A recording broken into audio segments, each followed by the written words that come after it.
আসছি সবার সাথে মিক্সভাবে আনন্দের সাথে খেলা দেখার জন্য।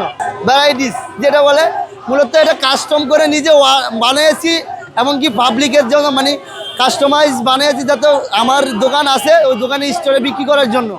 এমনিতে আমি আর্জেন্টিনার সাপোর্ট করি আর কি। এই চারটা মূলত আমি প্রথমে করেছিলাম, আমি আরও দুইটা অ্যাড করেছি। একটা ইয়াতায় করছি স্পেন, ফ্রান্স, আর এর পাশে জার্মানি, ইংল্যান্ড অ্যাড করা আছে দোকানে, আমার স্টোরে আছে।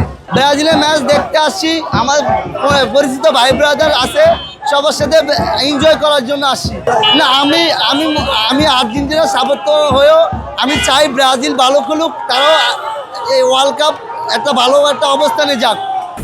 আমাদের উঠে দাঁড়াতে হবে। স্পিড সকল অন্যায়ের বিরুদ্ধে রুখে দাঁড়ানোর এনার্জি পার্টনার। আমাদের দেশে এই 19 থেকে আর আগের থেকে এই দুইটা দেশের একটু জনপ্রিয়তা বেশি, পাশাপাশি স্পেন, পর্তুগাল আর হলো জার্মানি আর ফ্রান্স। ইদানিং ইয়াং জেনারেশন এরা খেলা বুঝে রাজ্যকে খেলা দেখে বা ইউরোপ খেলা দেখে, সেজন্য ওইটা এখন নতুন অ্যাড হয়েছে, তারা কিছু সমর্থক বেড়েছে, সেজন্য আমরা মিক্স জার্সিটা বানানো। এটা মূলত এই জন্যই বানানো, মানুষের কমেন্টস থাকবেই, এটা কোনো সমস্যা নাই। না না আমি কিছু মনে করি না। এই দলের ভিতরে আমি সবগুলো প্লেয়ারই ভালো প্লেয়ার, সবগুলো প্লেয়ারই আমি পছন্দ করি, যাতে এরা কাপ নেওয়ার মতো দল সবগুলো দলেরই, এই জন্য মিস করে জার্সিটা বানানো। আমি ডিফেন্ড কিছু করার চেষ্টা করেছি, এই জন্য ওখান থেকে আমি বানানো জার্সিটা বানিয়েছিলাম।